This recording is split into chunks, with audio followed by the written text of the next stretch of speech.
The morning sun cast long shadows across the pristine lawns of Westbrook Academy, a private school nestled in the affluent suburbs of Charlotte, North Carolina. The red brick buildings stood like monuments to tradition, their ivy-covered walls whispering of decades of excellence and, for some, exclusivity. Maya Richardson stepped out of her mother's car, her backpack slung over one shoulder. At 15, she carried herself with a quiet confidence that belied the nervous flutter in her stomach. Today was her first day at Westbrook, a transfer from her previous school after her mother's recent appointment had necessitated a move across town. "You've got this, sweetheart," her mother said through the open window, her warm brown eyes meeting Maya's. "I know, Mum. It's a lot," Maya replied, glancing at the students streaming past. Most of them wore designer clothes and carried themselves with the easy assurance of privilege. She noticed immediately that she was one of very few black faces in the crowd. Remember who you are, remember what you're capable of, and remember, I'm just a phone call away if you need anything. Maya nodded, managing a small smile. "Have a good day at work. Don't let those budget meetings stress you out too much." Her mother laughed softly. "That's my line, young lady. Now go make some friends and show them what brilliance looks like." As the car pulled away, Maya took a deep breath and walked through the ornate iron gates. The campus was beautiful. There was no denying that. Manicured hedges lined the walkways, and a fountain gurgled peacefully in the central courtyard. But beauty, Maya knew, could sometimes hide uncomfortable truths. She found her way to the administrative office, where a friendly secretary named Mrs. Patterson handed her a schedule and a campus map. "Your first class is AP English with Mrs. Henderson. Room 204, in the Hamilton building," Mrs. Patterson said, pointing to the map. "Do you need someone to show you the way?" "No, thank you. I think I can manage," Maya replied, studying the layout. "Well, welcome to Westbrook Academy, dear. We're glad to have you." Maya thanked her and made her way to Hamilton building, climbing the wide staircase to the second floor. Students were still filing into classrooms, their conversations creating a buzz that echoed off the high ceilings. A few curious glances came her way, but most people were too absorbed in their own worlds to pay her much attention. Room 204 was at the end of the hallway. Maya paused outside the door, composing herself before entering. The classroom was elegant, with tall windows that let in abundant natural light, and desks arranged in neat rows facing an antique wooden lectern. A woman stood at the front of the room, writing something on the whiteboard. She appeared to be in her mid-50s, with steel-grey hair pulled back in a severe bun and glasses perched on the end of her nose. She wore a navy blue dress that seemed designed to project authority. Maya approached her tentatively. "Excuse me, Mrs. Henderson. I'm Maya Richardson.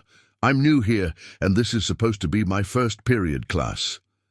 The woman turned slowly, her eyes traveling over Maya with an appraising look that made her feel immediately uncomfortable.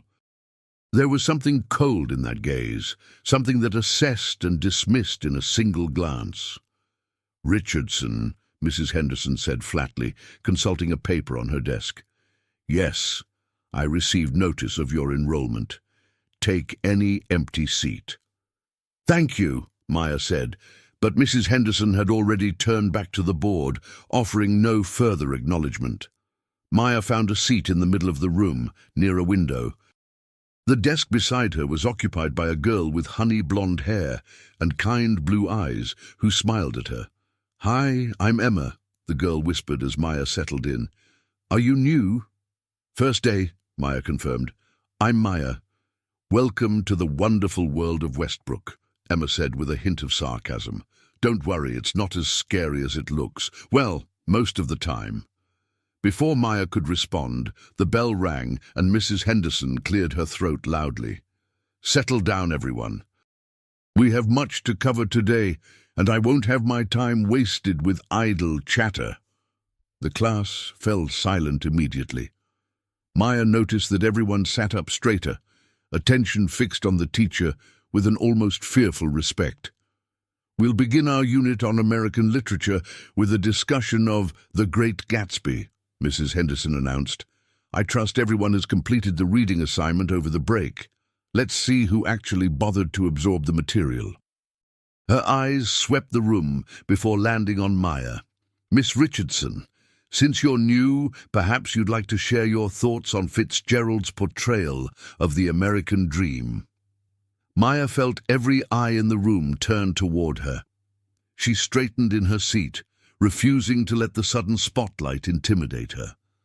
"I think Fitzgerald presents the American dream as both alluring and ultimately hollow," she began, her voice steady. "Gatsby pursues wealth and status, believing they'll bring him happiness and win back Daisy. But in the end, his dream is built on illusion. The green light at the end of the dock represents something always just out of reach. Fitzgerald seems to suggest that the American dream, as traditionally conceived, is a kind of beautiful lie that leads to destruction." Silence followed her response. Emma gave her an approving nod. Several other students looked impressed. But Mrs. Henderson's expression remained unreadable. "An adequate summary of the obvious themes," she said dismissively, "though I wonder if you truly understand the nuances of the text, given your background." Maya felt a chill run down her spine. "My background, Mom?" "Your academic background," Mrs. Henderson said, though something in her tone suggested she meant something else entirely. "Transferring from a public school mid-semester. We have very high standards here at Westbrook. I do hope you'll be able to keep up." "I'm sure I will," Maya said evenly, though her heart was pounding. "We shall see," Mrs. Henderson replied, turning away to address the rest of the class. For the remainder of the period, Maya noticed that Mrs. Henderson called on her more frequently than any other student, asking increasingly complex questions with an edge of challenge in her voice. Maya answered each one thoughtfully and correctly, drawing on the extensive reading she'd done over the years. Her mother had always emphasized the importance of education, and their home was filled with books. When the bell rang, signaling the end of class, Emma leaned over conspiratorially. "That was incredible," she whispered. "Henderson tried to trip you up like 6 times, and you just handled it. She looked almost annoyed that you knew everything." "Thanks," Maya said, gathering her books. "Is she always like that?" Emma's expression grew complicated. "She can be tough on everyone, but she seems particularly hard on certain students, if you know what I mean." Maya knew exactly what she meant. "I appreciate the heads up. Look, a bunch of us are having lunch by the big oak tree in the courtyard. You should come sit with us. Get to know some people who aren't completely terrible." Maya smiled genuinely for the first time that day. "I'd like that." The rest of the morning passed without major incident. Maya's other classes were challenging but fair, and most of the teachers seemed genuinely interested in helping her integrate into the school. By lunchtime, she was feeling cautiously optimistic. She found Emma and a small group of students gathered under a sprawling oak tree, its branches providing shade from the midday sun. Emma waved her over enthusiastically. "Everyone, this is Maya." "She's new and already became Henderson's favorite target," Emma announced. A boy with shaggy brown hair and an easy smile made room for her. "Welcome to the club. I'm Derek. Henderson has hated me since freshman year when I accidentally called Catcher in the Rye boring." "It is kind of boring," a girl with red hair and freckles chimed in. "I'm Sophia, by the way." "Don't let her hear you say that," Derek warned, with mock seriousness. "She'll give you detention for literary crimes." The group laughed, and Maya found herself relaxing. These seemed like genuinely nice people, the kind who judged others by their character rather than their appearance or background. "So, where did you transfer from?" asked a tall Asian boy named Tyler. "Jefferson High over on the east side of the city," Maya replied. "No way," My cousin goes there, Sophia said. She says it's actually a really good school. Why'd you switch? My mom got a new job, and it made sense to be closer to her work, Maya explained, keeping the details vague. She'd been instructed not to broadcast her mother's position until things settled down. Well, their loss is our gain, Emma said warmly. We need more people who can stand up to Henderson without flinching. As lunch continued, Maya learned more about her new friends. Emma was a soccer player with dreams of attending Stanford. Derek was into theatre and played guitar in a local band. Sophia was president of the Environmental Club and passionate about climate change. Tyler was a math whiz headed for MIT if his applications worked out. They were smart, ambitious, and welcoming. For a moment, Maya allowed herself to hope that Westbrook might actually be okay. That hope was tested the very next day. Maya arrived early to Mrs. Henderson's class, wanting to review her notes before the discussion. The classroom was empty, except for Mrs. Henderson, who was organizing papers at her desk. "Good morning, Mrs. Henderson," Maya said politely as she took her seat. The teacher looked up, her eyes narrowing slightly. "Miss Richardson, you're here early. I like to be prepared." Mrs. Henderson made a sound that might have been a laugh, or might have been a scoff. "Preparation is admirable, I suppose. Though it takes more than preparation to succeed at this level of academics. It requires a certain breeding." Maya felt her stomach tighten. "I'm sorry, what do you mean by breeding?"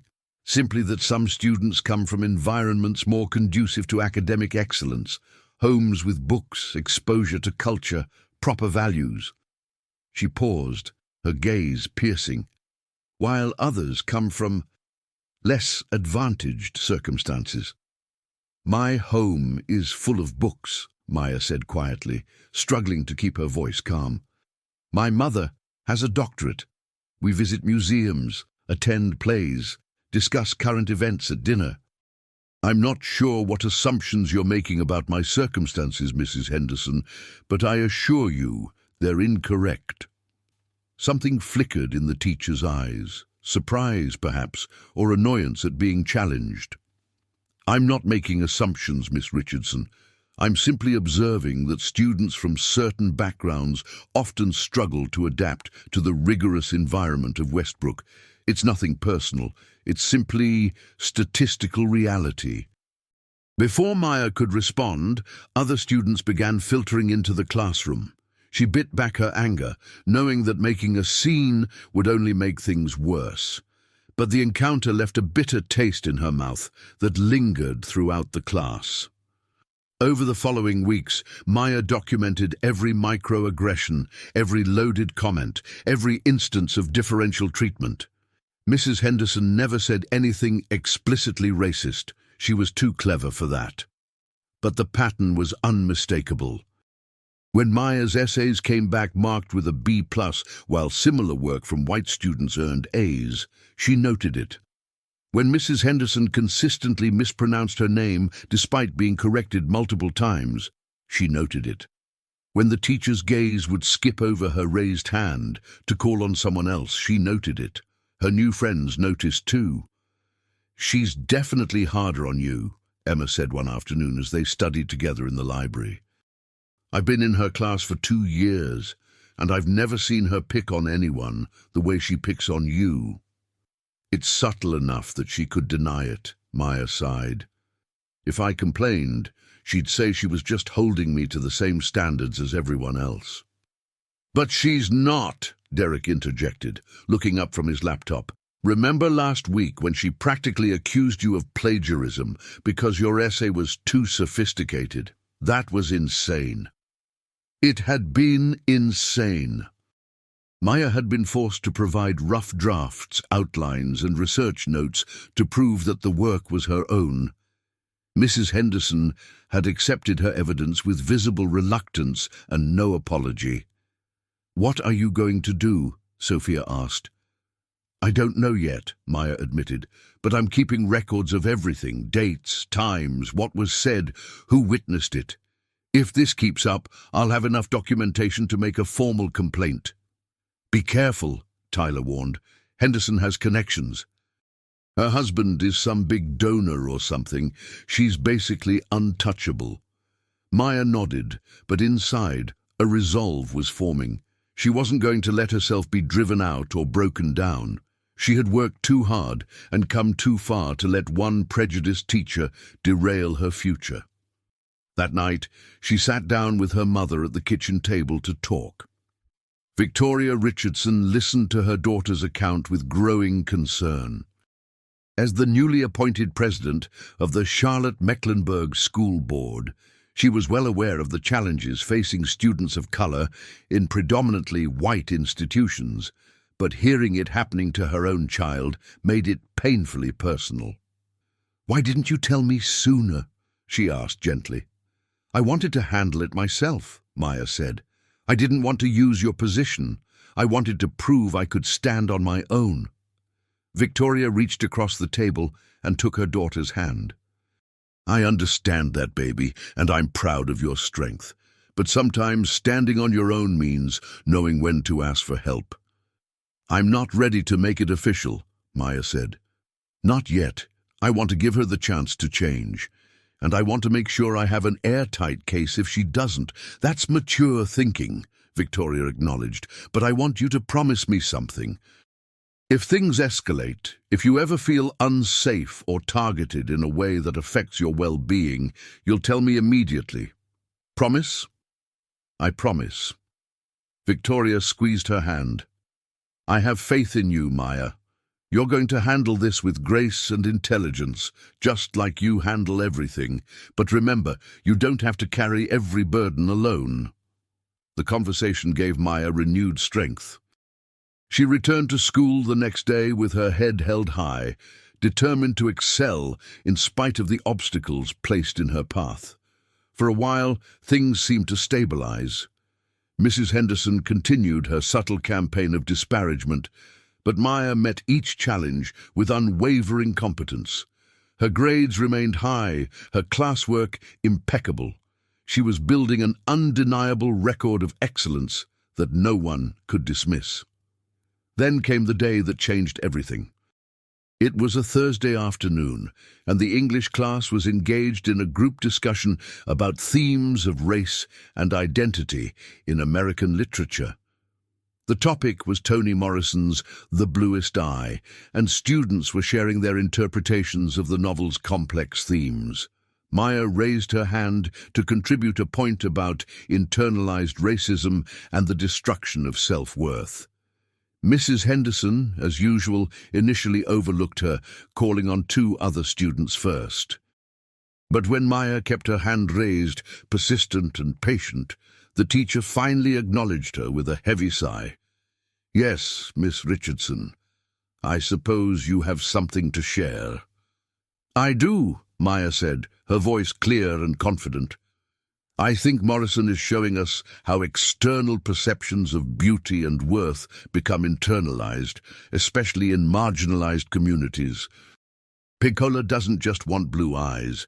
She wants to be seen as worthy of love and attention, things she's been denied because of how society views her blackness.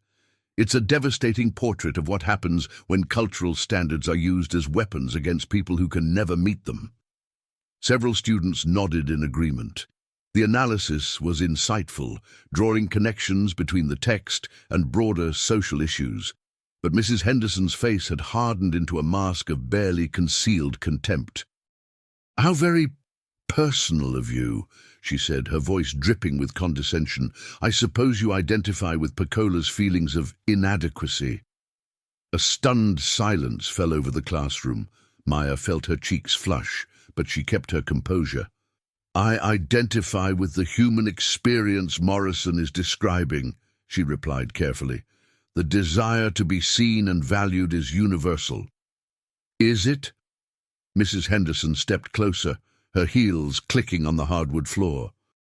"Or is it perhaps that some people simply aren't suited for certain environments, that no matter how much they might wish to belong, they're fundamentally out of place?" "Mrs. Henderson, I'm not sure what you're implying." "I'm not implying anything. I'm stating a fact. You may have fooled some people with your rehearsed answers and your affirmative action enrollment, but I see through it. You don't belong here, Miss Richardson." The words hit like physical blows. Maya heard gasps from her classmates. Emma's face had gone pale with shock. "I was admitted to this school based on my academic record," Maya said, her voice trembling slightly despite her best efforts. "I earned my place here. Did you? Or did the administration simply need to check a box? We both know how these things work nowadays." Mrs. Henderson leaned forward, her voice dropping to a hiss that somehow carried to every corner of the silent room. "Why don't you do everyone a favor and go back to where you came from? Go back to the ghetto where you belong. We don't need your kind here, dragging down our standards." The silence that followed was absolute. 25 students sat frozen, witnesses to something they could scarcely believe had actually happened. Maya felt tears burning behind her eyes, but she refused to let them fall. "What did you just say to me?" she managed, her voice barely above a whisper. "You heard me perfectly well," Mrs. Henderson snapped. "Now, if you're quite finished disrupting my class—" "No!" The word came out stronger than Maya expected. She stood up, her chair scraping loudly against the floor. "No, I'm not finished. What you just said was racist, discriminatory, and completely inappropriate for any educator. I have documented weeks of your biased treatment, and now you've crossed a line that can't be ignored." Mrs. Henderson's face contorted with rage. "How dare you speak to me that way? You have no idea who I am, no idea what consequences—" "Actually," Maya interrupted, "I think you're the one who has no idea who I am, or more specifically, who my mother is." A flicker of uncertainty crossed the teacher's face. "Your mother is irrelevant. My mother is Victoria Richardson, president of the Charlotte-Mecklenburg School Board." The color drained from Mrs. Henderson's face so quickly it was almost comical. Her mouth opened and closed several times, but no sound came out. "Every incident of your discriminatory behavior has been documented, dates, times, witnesses, and now, in front of an entire classroom full of witnesses, you told me, a black student, to go back to the ghetto. That's not a microaggression, Mrs. Henderson. That's blatant racism." Maya gathered her books with deliberate calm. "I suggest you start preparing your defense, because I promise you, there will be consequences." She walked out of the classroom with her head held high, leaving chaos in her wake. The days following the incident were a whirlwind of activity. True to her word, Maya filed a formal complaint with the school administration. The documentation she had gathered, meticulous and comprehensive, painted a damning picture of sustained discriminatory treatment. But she wasn't alone in coming forward. Emma was the first to volunteer as a witness, providing her own account of what she had observed over the weeks. Derek, Sophia, Tyler, and several other students followed suit. Even students who had never spoken to Maya directly came forward, their consciences compelling them to corroborate her account. "I always knew Henderson had issues," one senior confided, "but I never had the courage to say anything. Maya did what the rest of us were too scared to do." The school administration, faced with overwhelming evidence and the involvement of the school board president's daughter, moved quickly. An emergency board meeting was scheduled, and Mrs. Henderson was placed on administrative leave pending investigation. Victoria Richardson, despite her personal connection to the case, recused herself from the proceedings. She wanted there to be no question about the integrity of the process. "This has to be done by the book," she told Maya. "Not because you're my daughter, but because it's the right thing to do. Every student deserves to learn in an environment free from discrimination, regardless of who their parents are." Maya understood. She also understood that her case had become bigger than just her individual experience. It was shining a light on systemic issues that had been allowed to fester for too long. The investigation uncovered a pattern of behavior stretching back years. Former students, many now in college or beyond, came forward with their own stories. Mrs. Henderson had never faced consequences because her targets had always been students without the power or support to fight back. Scholarship students, first-generation college aspirants, children of immigrants, anyone she deemed beneath her. "She called my family boat people," one Vietnamese-American alumna testified. "I was 13. I never told anyone because I was afraid no one would believe me. She said my Spanish accent made me sound uneducated," another former student shared. "She suggested I transfer to a school more suited to my abilities." Story after story emerged, painting a portrait of a teacher who had used her position to demean and diminish students for decades. The hearing was held in the district's administrative building, a modern structure of glass and steel that stood in stark contrast to Westbrook's traditional architecture.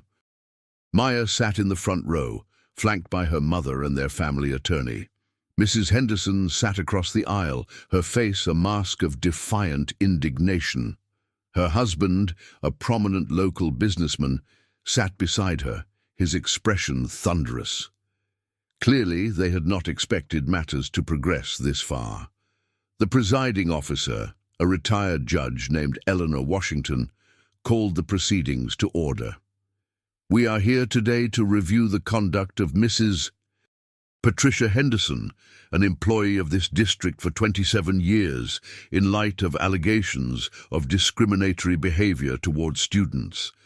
After reviewing the evidence and testimony gathered during the investigation, the board will determine appropriate disciplinary action." The evidence was presented methodically: Maya's documentation, witness statements from current students, testimony from former students who had traveled from as far as California to share their experiences, expert analysis of grading patterns that revealed statistical bias, everything built toward an inescapable conclusion. When Maya took the stand, she spoke clearly and without embellishment. She recounted the weeks of subtle mistreatment, the loaded comments, the differential standards, and she described in precise detail the moment Mrs. Henderson had told her to go back to the ghetto. "How did those words make you feel?" the presiding officer asked gently. Maya paused, gathering herself. "They made me feel like nothing I accomplished would ever matter. Like no matter how hard I worked, how much I achieved, there would always be someone who saw me as less than because of the color of my skin. They made me feel like I didn't deserve to exist in spaces that I had earned the right to be in." She looked directly at Mrs. Henderson. "But then I remembered something my mother taught me. She said, 'You don't have to accept the limitations others try to place on you. You define your own worth. So instead of letting those words destroy me, I let them fuel me. I let them give me the strength to stand up and say, no, this is not acceptable. This will not continue.'" A murmur of approval rippled through the audience. Mrs. Henderson's face remained stony, but her hands were clenched tightly in her lap. The defense attempted to characterize the incident as a misunderstanding, a moment of frustration taken out of context. They produced character witnesses, colleagues and former students who praised Mrs. Henderson's dedication to education. But the evidence was overwhelming. The pattern was too clear. And when the former students testified, their raw emotion impossible to fake, the defense's arguments crumbled. On the final day of the hearing, Eleanor Washington read the board's decision. "After careful review of all evidence presented, this board finds that Mrs. Patricia Henderson engaged in a sustained pattern of discriminatory behavior towards students of color over a period of many years. Her conduct violated not only district policy, but fundamental principles of human dignity and educational ethics." Mrs. Henderson's face crumpled. Her husband reached for her hand, but she pulled away. "Effective immediately, Mrs. Henderson is terminated from her position with the Charlotte-Mecklenburg School District. She is barred from seeking future employment in any educational capacity within this district. Additionally, the board strongly recommends that her teaching certification be reviewed by the state licensing board. The room erupted. Cameras flashed as reporters documented the moment. Maya felt her mother's arm around her shoulders, pulling her close. "You did it, baby," Victoria whispered. "You did it." But Maya knew this wasn't just about winning. It was about justice. And justice, she was learning, was about more than punishment. It was about preventing future harm and healing past wounds. In the weeks that followed, Maya became an unlikely voice for change. Reporters sought her out, wanting to hear her story. She gave careful, thoughtful interviews that focused not on revenge, but on the need for systemic reform. "One teacher being fired doesn't fix the problem," she told a local news anchor. "There needs to be better training, better oversight, better mechanisms for students to report discrimination without fear of retaliation. My case got attention because of who my mother is. But what about all the students who don't have that advantage? Their voices matter just as much as mine." Her words resonated. The district announced a comprehensive review of its diversity and inclusion policies. Mandatory bias training was implemented for all staff. An anonymous reporting system was established for students experiencing discrimination. At Westbrook Academy, the changes were even more dramatic.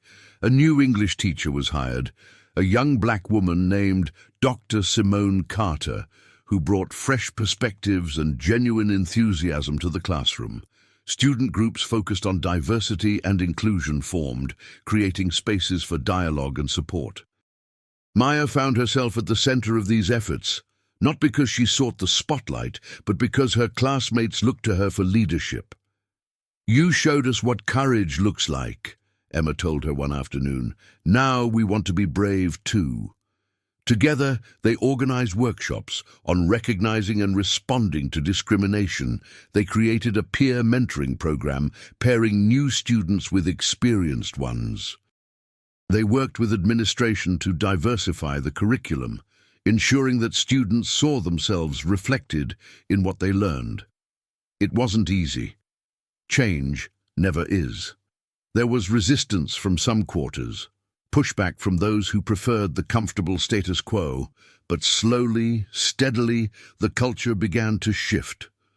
One day, about 2 months after the hearing, Maya received an unexpected visitor. She was studying in the library when a woman approached her table, an older black woman with silver-streaked hair and kind eyes. "Maya Richardson?" the woman asked. "Yes? My name is Dorothy Henderson. I'm Patricia's sister." Maya tensed, unsure what to expect, but the woman's expression held no hostility. "I'm not here to make excuses for what my sister did. What she said to you was inexcusable. But I wanted you to know, she wasn't always like that. Somewhere along the way she got lost." Bitterness took root in her heart, and she let it grow until it consumed her. Maya didn't know how to respond. She sat in silence, waiting. Dorothy continued, her voice heavy with sorrow. "Growing up, we faced discrimination too. We were two of only a handful of black students in our school. Teachers told us we couldn't succeed, that we didn't belong. Patricia fought so hard to prove them wrong. She graduated top of her class, got degrees, built a career. But somewhere along the way, I think she forgot what she was fighting for. Instead of using her success to lift others up, she became the very thing she once hated."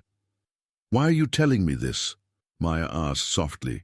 "Because I want you to know that hurt people hurt people. It doesn't justify what she did, but it might help you understand, and because I want to thank you."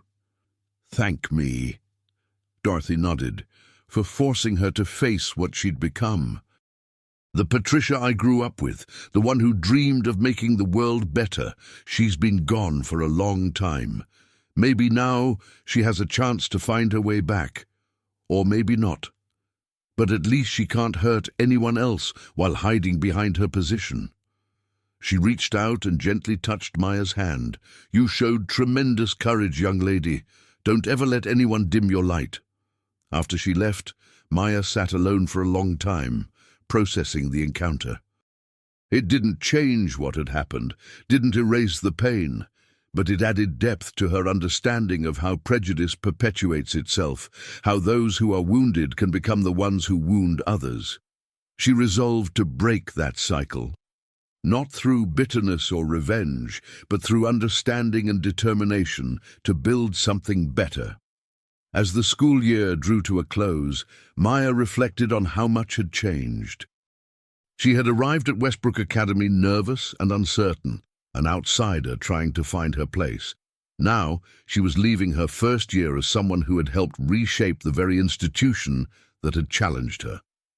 Her grades were exemplary.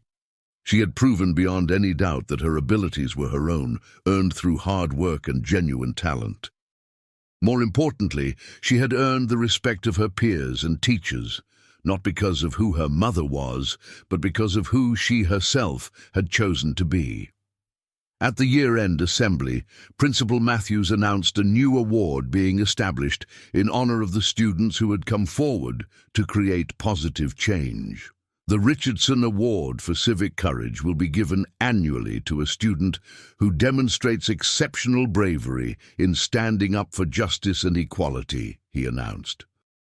This year's first recipient is, appropriately, the young woman who inspired it. Maya Richardson, please come to the stage. Maya walked forward amid thunderous applause. As she accepted the award, a beautiful crystal sculpture shaped like a rising sun, she looked out at the audience. Her mother sat in the front row, tears streaming down her face. Her friends cheered loudly. Even teachers who had once looked at her with suspicion now gazed at her with admiration. At the podium, she spoke from the heart. "I didn't set out to be an example or a symbol. I just wanted to learn, to grow, to prepare for my future like any other student. When I faced discrimination, I had a choice. I could accept it, let it define me, let it limit my potential. Or I could stand up and say, no, I refuse to be diminished." She paused, her eyes sweeping the audience. Each of us has that choice every day. When we see injustice, we can look away or we can speak up. When we witness someone being mistreated, we can stay silent or we can offer support. These seem like small choices, but they shape the world we live in. I'm grateful to everyone who stood with me, my friends, my mother, the students and teachers who told the truth.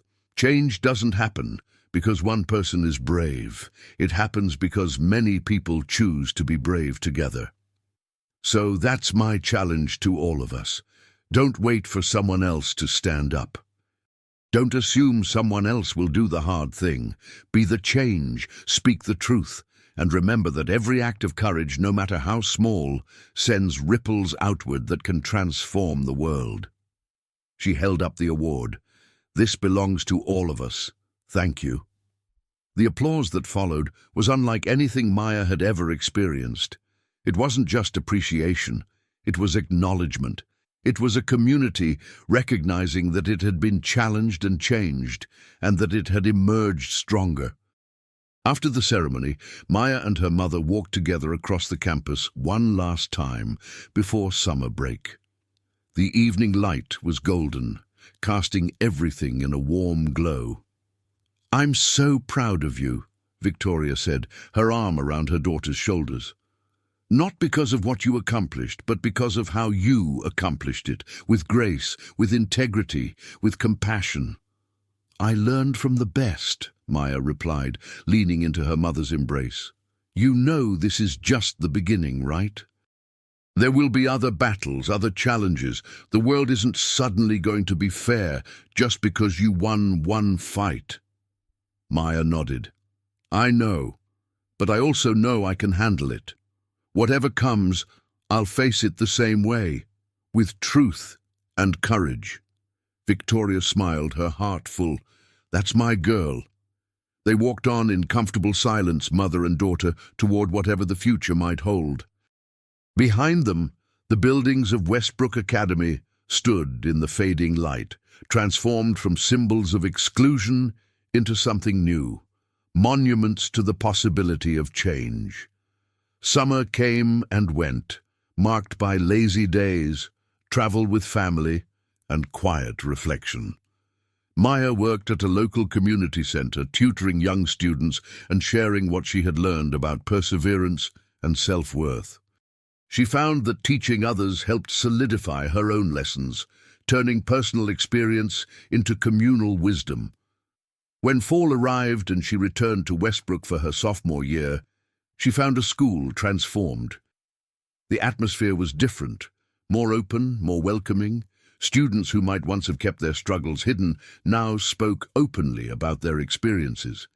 Teachers approached their work with new awareness and sensitivity. Dr. Carter's English class became Maya's favorite period. The new teacher brought passion and insight to every lesson, challenging students to think critically and empathetically about the texts they studied.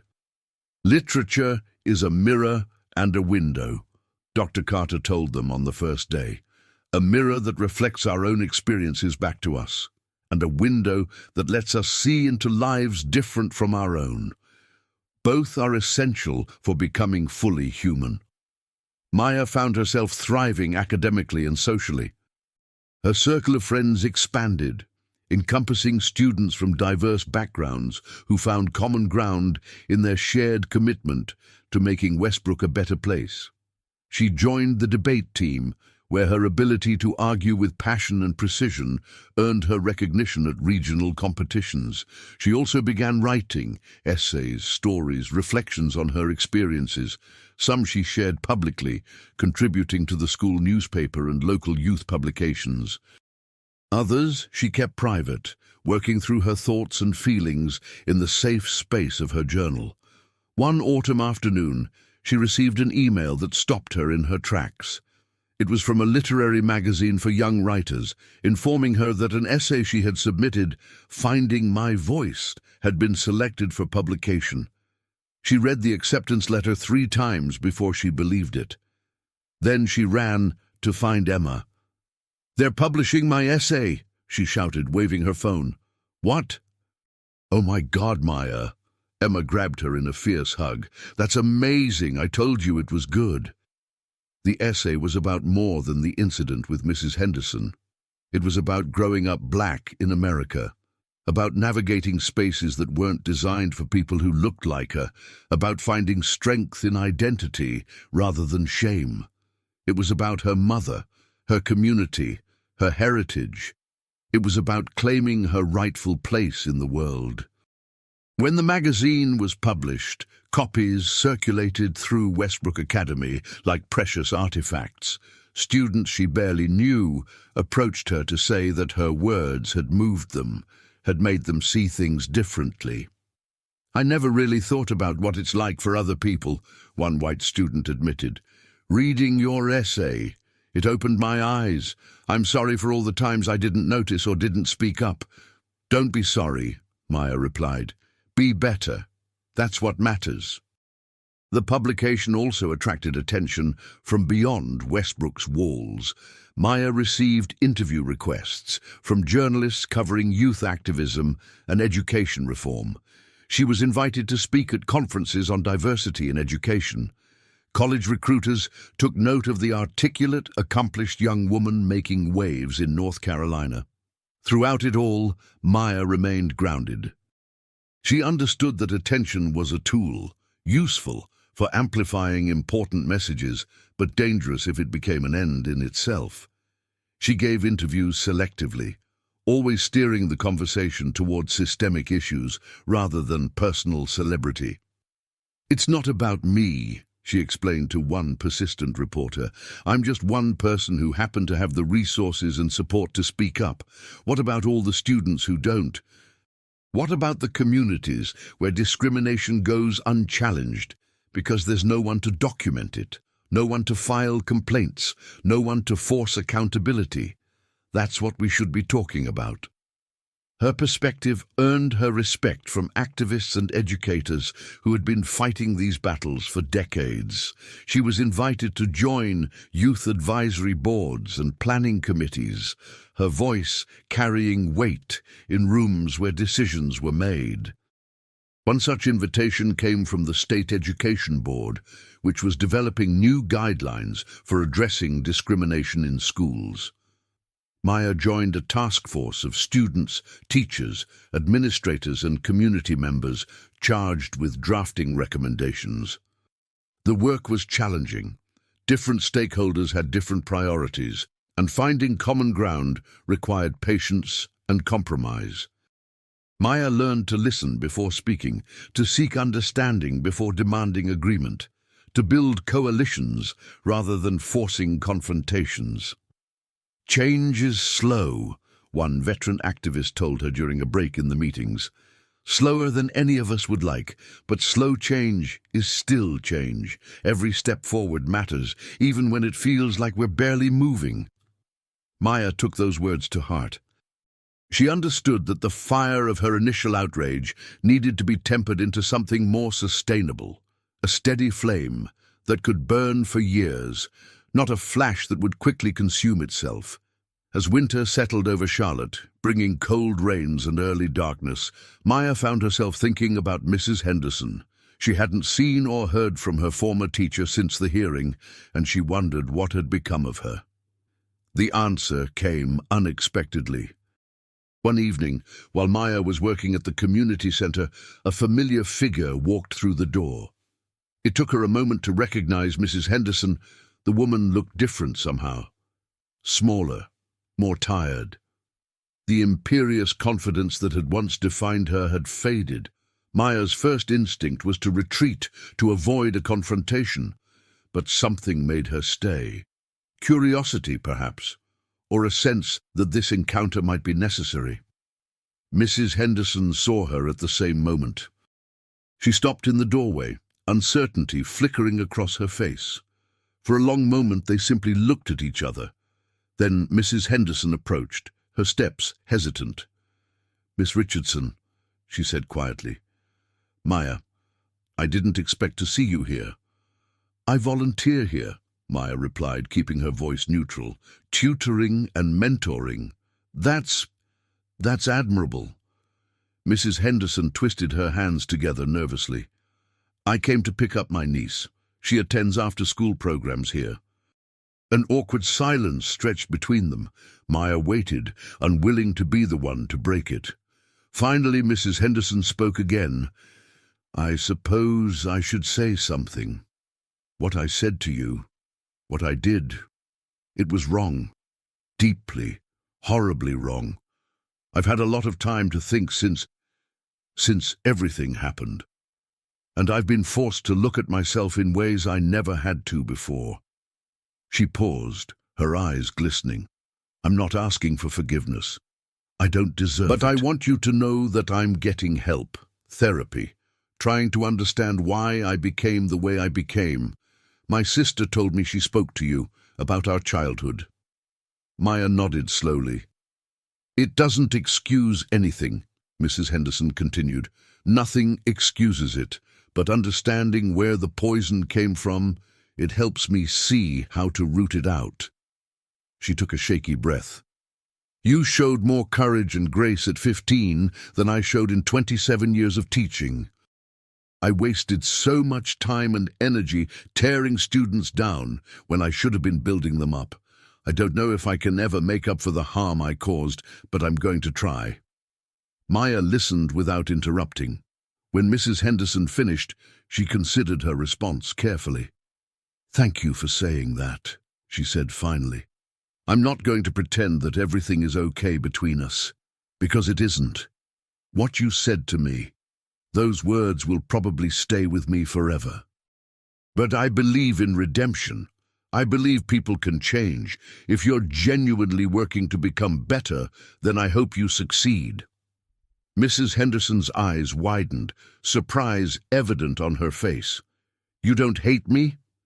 "Hate is exhausting," Maya replied, "and it doesn't accomplish anything productive.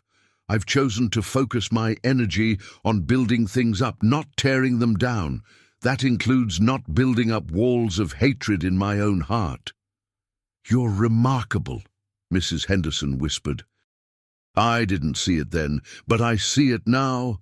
You're going to do great things, Maya Richardson."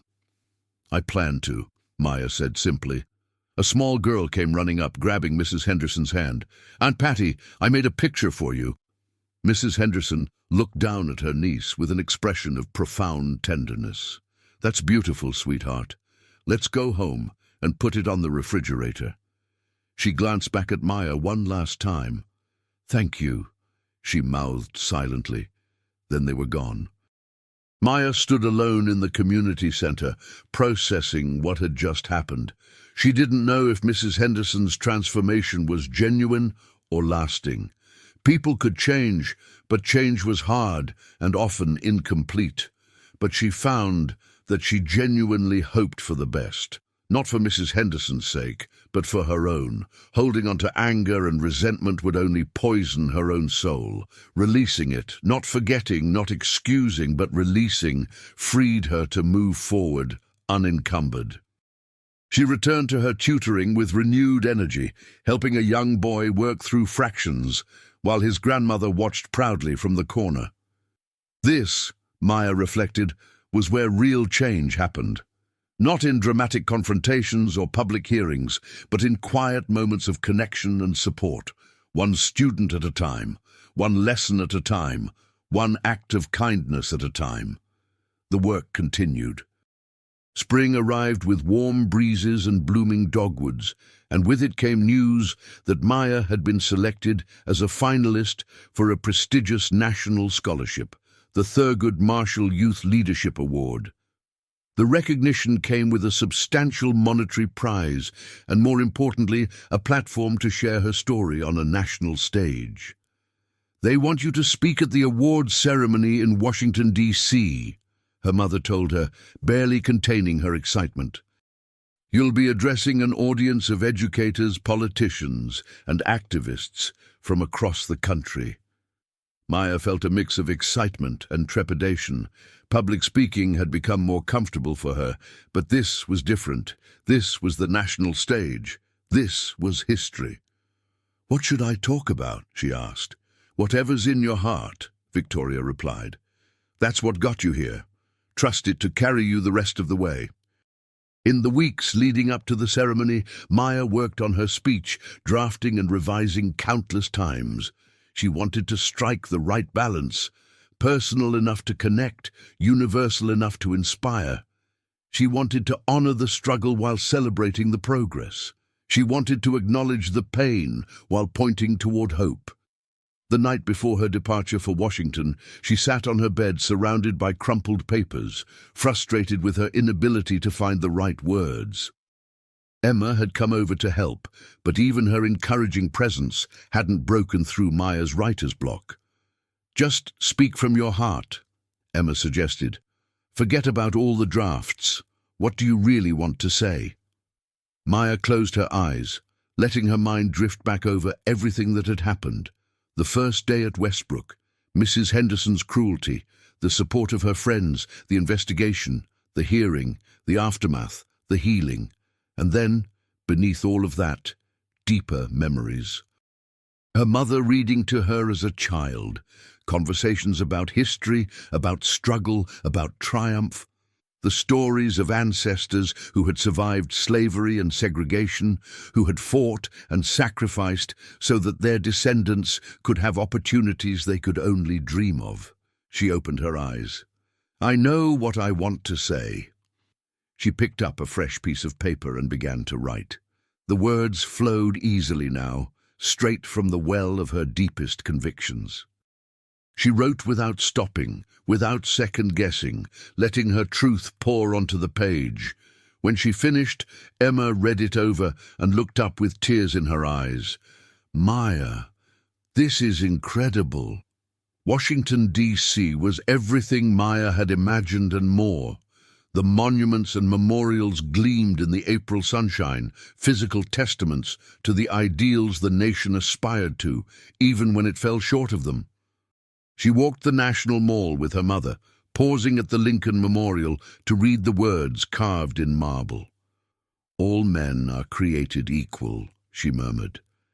It took so long for that to mean anything real, and we're still fighting to make it completely true. "That's why your voice matters," Victoria said. "Each generation has to take up the fight. You're part of a long tradition, Maya, a tradition of people who refuse to accept injustice." The ceremony was held in a grand ballroom at a prestigious hotel. Maya wore a deep blue dress her mother had helped her choose, elegant but not ostentatious. Her hair was styled in neat braids adorned with golden beads, a tribute to her heritage. When her name was called to receive the award and deliver her speech, she walked to the podium on steady legs, her heart pounding but her resolve firm. The audience before her was impressive. Senators and representatives, education secretaries and school board presidents, activists and scholars whose work she had studied and admired. But as she looked out at them, she didn't see intimidating figures. She saw people who had chosen to dedicate their lives to making things better, people who needed to hear what she had to say. She began to speak. "Good evening. My name is Maya Richardson, and 6 months ago, a teacher told me to go back to the ghetto where I belonged." A murmur rippled through the audience.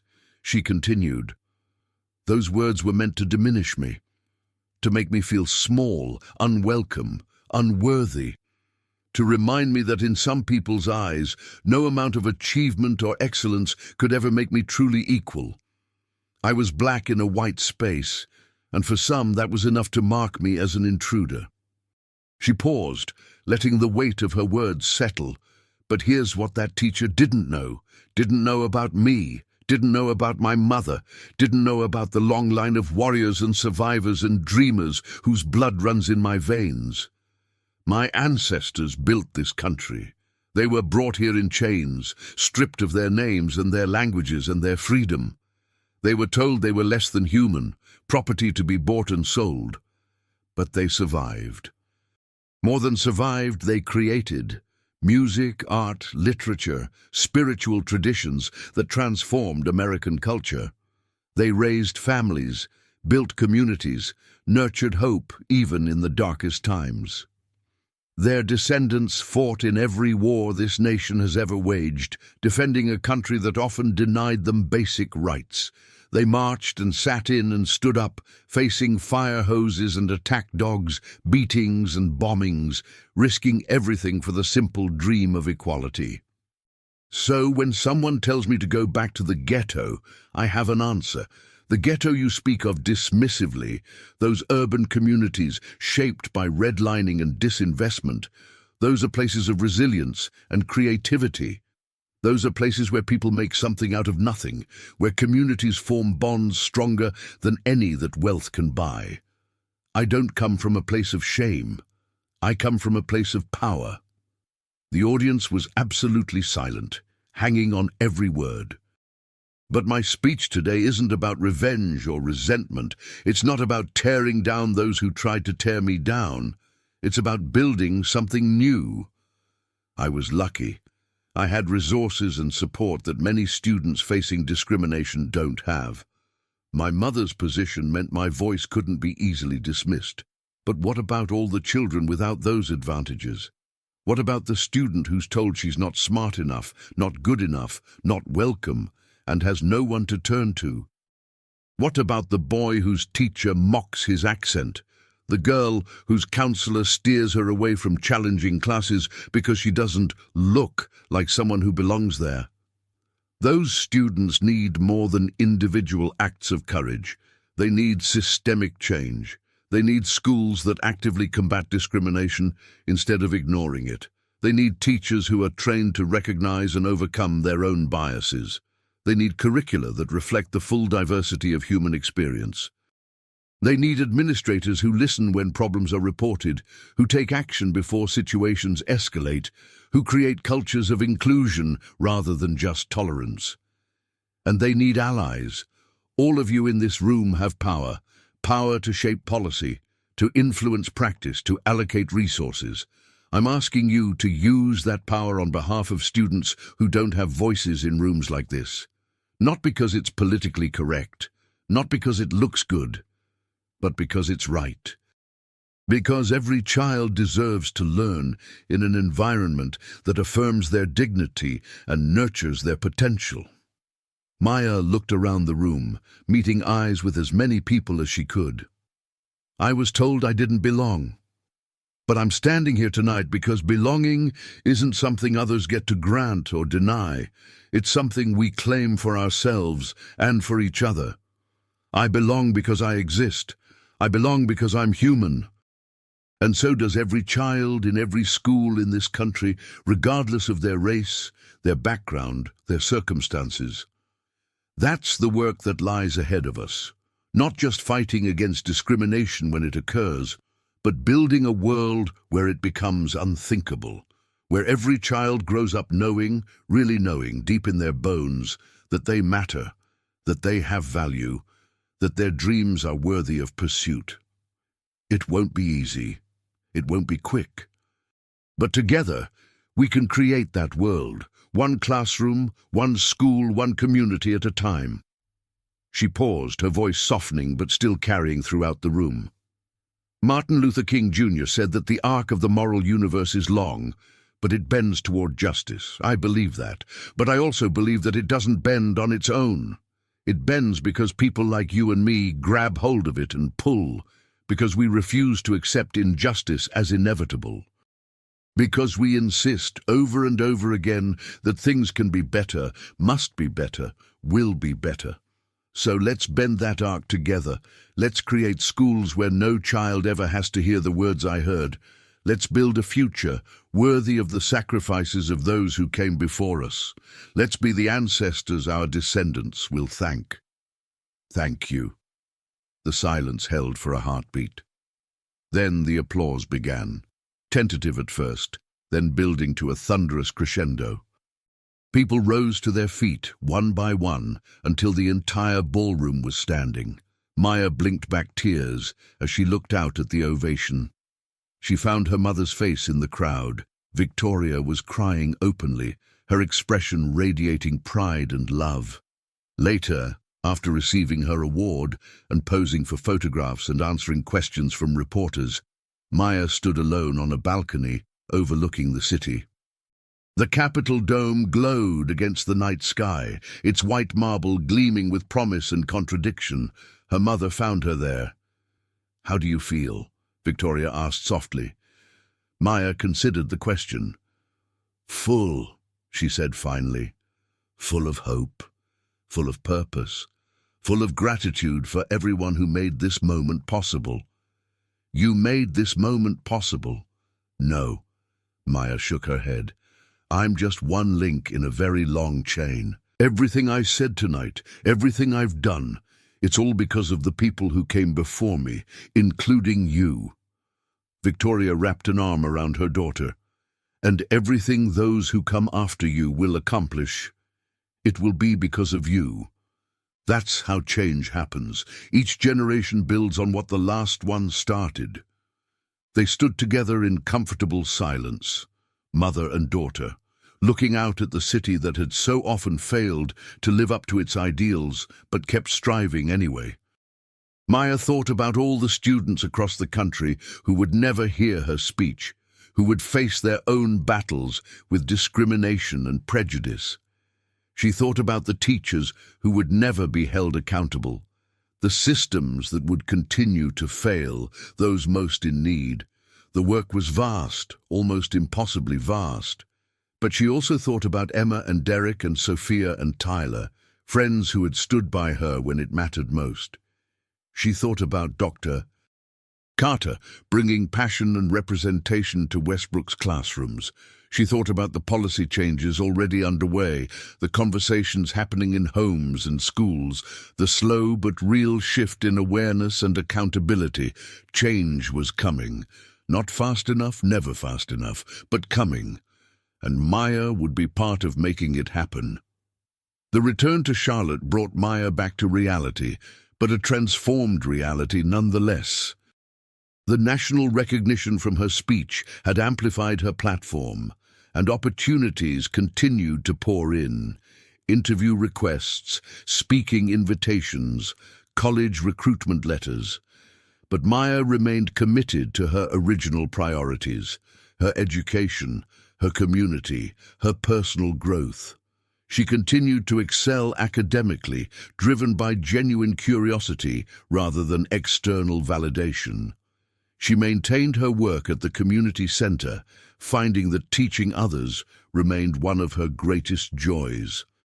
Most importantly, she continued to grow as a person, learning, questioning, evolving in her understanding of herself and the world around her. One evening, as she worked on a history paper about the civil rights movement, she came across a quote that stopped her in her tracks. It was from Ella Baker, a civil rights organizer who had worked alongside Dr. King, but whose contributions were often overlooked. "Strong people don't need strong leaders." Maya read the words several times, letting them sink in. It wasn't about becoming a famous figure, a singular voice that others followed. It was about empowering others to find their own strength, their own voices. It was about building movements, not pedestals. She thought about her journey over the past year. She had been thrust into a spotlight she never sought, forced to become a symbol when all she wanted was to be a student. But she had chosen how to use that spotlight, not to elevate herself, but to illuminate the broader issues, the systemic problems, the collective struggle. And she had helped others find their voices.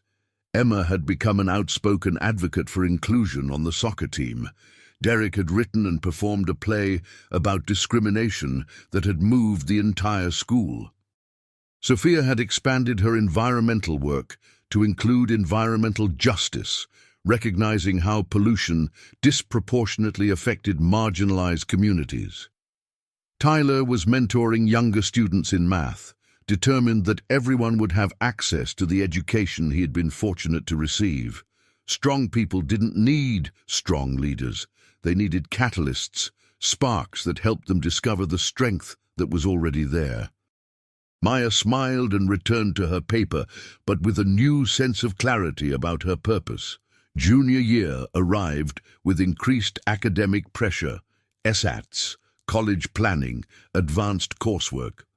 Maya threw herself into the challenges with characteristic determination, but she also made time for the things that mattered most to her. She continued working with the State Education Board, helping to implement the anti-discrimination guidelines she had helped draft. The work was often tedious, filled with bureaucratic obstacles and frustrating compromises, but every policy change, every new training program, every improved reporting mechanism represented progress. She also began writing more seriously, channeling her experiences and reflections into essays and short stories. Her work was accepted by several publications, building a body of writing that would eventually form the foundation of a book. And she fell in love. His name was Jordan Okonkwo, a senior at a neighboring school who she met through the youth activism network. He was thoughtful and gentle, with a quick wit and a deep commitment to justice. His family had immigrated from Nigeria when he was 5, and he brought a global perspective to their conversations about race and identity. "The American obsession with racial categories is strange to me sometimes," he told her one evening as they walked through a park near her home. "In Nigeria, there are tribal divisions, religious divisions, class divisions, but here everything seems to reduce to black and white." "It's the legacy of slavery," Maya replied. "The system was built on that binary, and we're still trying to dismantle it centuries later." "True.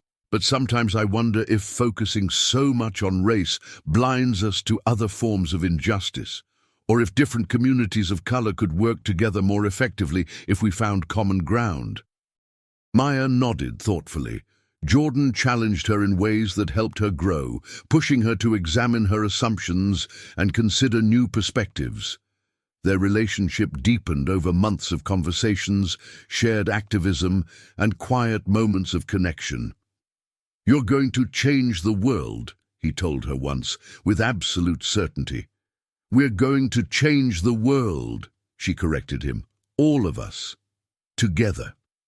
Senior year began with college applications and ended with acceptances from several top universities. Maya ultimately chose Howard University, a historically black college in Washington, D.C. that had educated generations of black leaders and thinkers. "Why Howard?" some asked, surprised that she would choose an HBCU over Ivy League options. "Because I want to be surrounded by excellence that looks like me," she explained. "Because I want to learn from scholars who understand my experience firsthand. Because I want to connect with a legacy of black intellectual achievement. And because I want to be challenged in an environment where I'm not the only one, where my presence isn't a statement but simply a given." Her mother supported the choice completely. "Howard transformed my life," Victoria said, herself a Howard alumna. "It taught me that I could be both unapologetically black and undeniably excellent. That I didn't have to choose between my identity and my ambitions." Graduation from Westbrook Academy came on a perfect May evening, the campus grounds glowing in the golden light of sunset. Maya sat among her classmates, reflecting on how much had changed since that nervous first day nearly 4 years earlier. When her name was called to receive her diploma, the applause was genuine and warm. But the loudest cheers came from her friends, Emma, Derek, Sophia, Tyler, and others who had been part of her journey, and from her mother, beaming in the audience with tears of joy streaming down her face. After the ceremony, Maya walked the campus one last time. She paused in front of room 204, now Dr. Carter's classroom. So much had happened in that room, pain and confrontation, but also growth and transformation. She felt a presence beside her and turned to find Dr. Carter watching her with knowing eyes. "Feeling nostalgic?" the teacher asked. "Something like that. I was just thinking about everything that happened here, how something terrible led to something meaningful, I guess." Dr. Carter nodded. "That's often how it works. Pain can be a teacher if we let it. The question is always what we do with what we learn." "I hope I've done something worthwhile." "You've changed lives, Maya, including mine. When I was hired here, I wasn't sure if it would be possible to really transform this institution. You showed me that it was. You showed everyone that it was." Maya smiled. "I had a lot of help." "You did, but someone had to be willing to go first, to take the risk, to stand in the fire. That was you. Never forget that you had that courage when it mattered most." They embraced, teacher and student, bound by a shared commitment to making things better. The summer before college was bittersweet. Maya savored time with family and friends, knowing that everything would change when she left for Howard in the fall. She and Jordan had difficult conversations about the future. He was heading to Stanford, on the opposite coast, and decided to see what developed, rather than making promises they might not be able to keep. "Long distance is hard," Jordan said, "and we're both going to be growing and changing so much. I don't want to hold you back." "You never could," Maya replied. "Whatever happens, I'm grateful for what we've shared. You've helped me become who I am." "Right back at you." They parted with love and without bitterness, two young people stepping into their futures with open hearts. On the day Maya left for Washington, D.C., her mother drove her to the airport. The car was loaded with suitcases and boxes, the physical manifestation of a life in transition. "I'm going to miss you so much," Victoria said, her voice breaking despite her best efforts. "I'll miss you too, Mom, but this isn't goodbye. It's just the next chapter." "I know, and it's going to be amazing. You're going to be amazing." They hugged for a long time at the departure gate, neither wanting to be the first to let go. Finally, Maya pulled back and squared her shoulders. "Thank you," she said, "for everything. for raising me, for supporting me, for believing in me even when I wasn't sure I believed in myself. You're my heart, Maya. There's nothing I wouldn't do for you. I know. That's what made all the difference. One final embrace, one last look.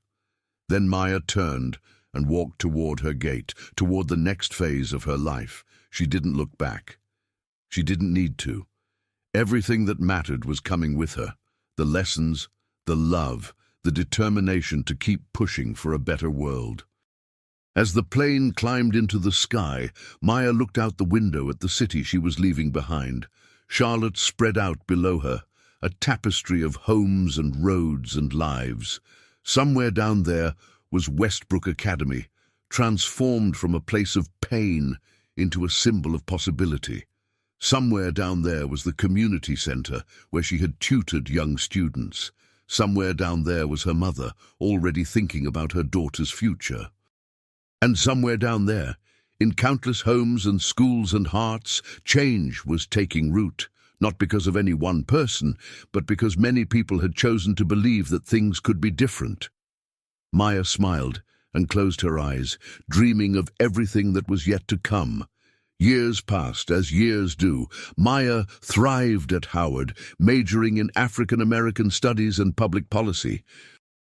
She became involved in student government, founded a mentoring program connecting college students with high schoolers in underserved communities, and published her first book, a memoir titled From the Ghetto They Fear, that challenged assumptions about urban black communities while celebrating their resilience and creativity.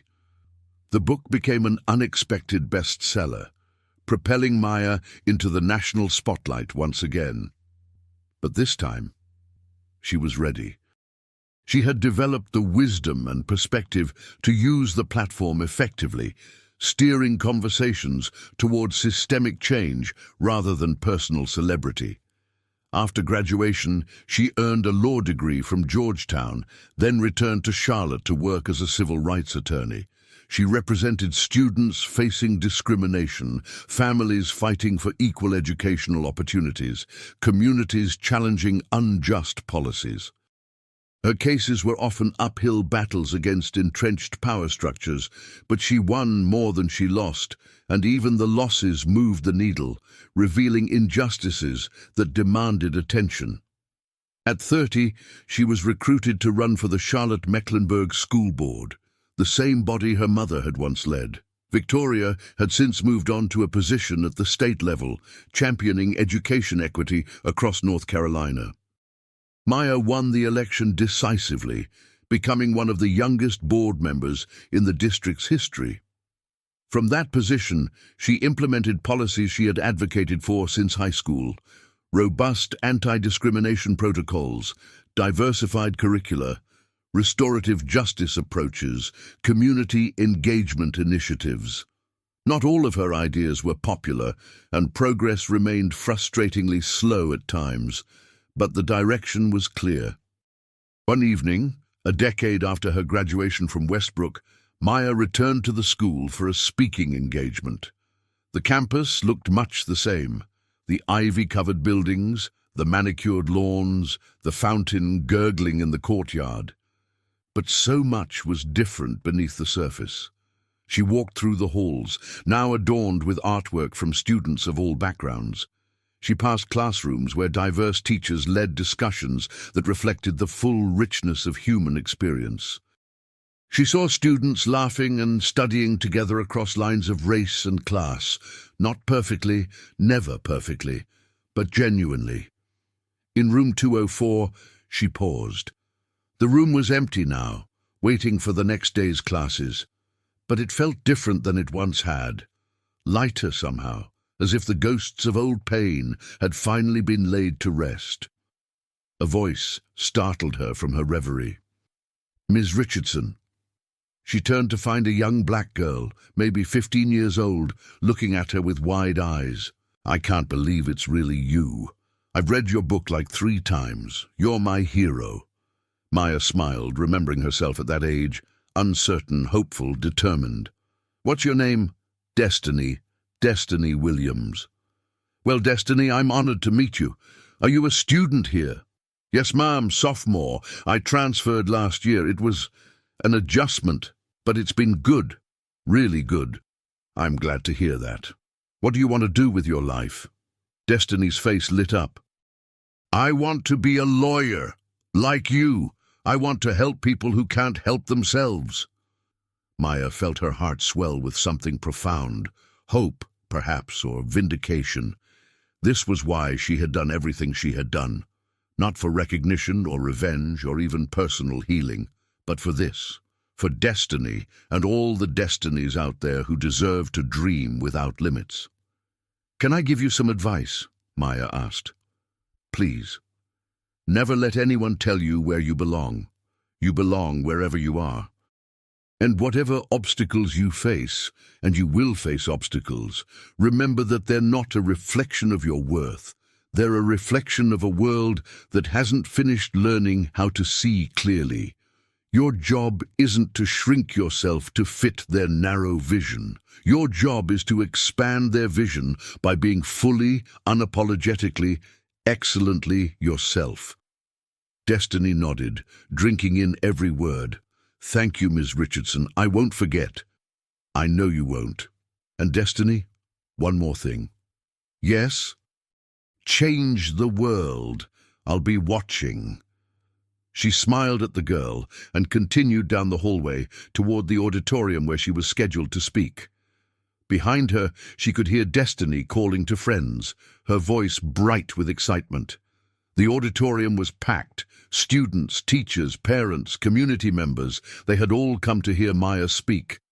She took her place at the podium and looked out at the diverse faces before her, young and old, all colors and backgrounds.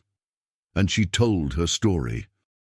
She told them about the nervous girl who walked through these gates 16 years ago, about the teacher who tried to make her feel worthless, about the friends who stood by her, about the fight for justice and the long road to healing, about the work that remained to be done and the hope that sustained it. I'm often asked if things are better now, she concluded, and the honest answer is yes and no. We've made real progress, but progress isn't the same as arrival. Every step forward reveals new challenges, new injustices that were always there but finally becoming visible. The work is never done. But here's what I've learned. The question isn't whether we'll reach some perfect destination. The question is whether we're willing to keep walking, keep pushing, keep believing that the journey itself has meaning. And looking out at all of you tonight, I believe we are. I believe we can build a world where no child ever hears the words I heard, where every person is valued for who they are, not judged by what they look like, where justice isn't just an ideal, but a lived reality. That world doesn't exist yet, but it could. It will, if we keep building it together. The applause washed over her like a wave. She let it carry her, not as praise for herself, but as affirmation of a shared vision, a vision of a world transformed. After the event, as Maya was making her way to her car, she noticed an older woman watching her from beneath a tree. The woman's face was familiar, though changed by time. It took Maya a moment to place her. It was Mrs. Henderson. Maya approached her slowly, unsure what to expect. The years had been hard on her former teacher. Her hair was white now, her face lined with the weight of difficult years. But there was something different in her eyes, something like peace. Mrs. Henderson, Maya said simply. Maya. A pause. I wasn't sure I should come tonight. I thought you might not want to see me. I'm glad you came. Mrs. Henderson's eyes filled with tears. I've never stopped thinking about what I did to you, what I said. It haunts me. Even now, even after all the work I've done on myself, it haunts me. What have you been doing? Teaching still. Not in schools. They won't have me. And they shouldn't. But I tutor students in low-income communities. The same communities I used to look down on. I'm trying to undo some of the harm I caused. I know it's not enough. Nothing could ever be enough. Maya studied the woman before her, this person who had once represented everything wrong with the world, now broken and remade into something more humble, more human. "I forgive you," Maya said quietly. Mrs. Henderson's breath caught. "You do. I forgave you a long time ago. Not because you deserved it, but because I needed to let go of the anger to become who I was meant to be. Carrying hate would have made me less than I wanted to be, so I chose to release it. I don't deserve your forgiveness. Probably not. But forgiveness isn't about deserving, it's about freedom. It freed me, and I hope, maybe, it can free you too." They stood in silence for a long moment. Then Mrs. Henderson reached out and took Maya's hand. "Thank you," she whispered, "for everything, for who you became, for showing me who I could still be. Take care of yourself, Mrs. Henderson, and take care of those students." "I will, I promise." Maya watched her walk away, disappearing into the evening shadows. Then she got in her car and drove home, her heart strangely light. Some stories don't have neat endings. Some wounds never fully heal. But grace, real grace, doesn't require perfection. It only requires willingness. Willingness to grow, willingness to change. Willingness to believe that redemption is possible, even for those who seem beyond reach. Maya pulled into her driveway and sat for a moment in the quiet car. Through the window, she could see her mother's silhouette in the kitchen, preparing dinner. She thought about all the conversations they had shared, all the wisdom Victoria had passed down, all the strength she had inherited and cultivated. She thought about destiny, full of hope and determination. She thought about Mrs. Henderson, broken and rebuilding. She thought about herself, the scared girl who became a courageous woman, still learning, still growing, still becoming. The journey wasn't over. It would never be over. But that was okay. That was as it should be. Maya got out of the car and walked toward the warm light of home, ready for whatever tomorrow would bring. The story continued. It always would.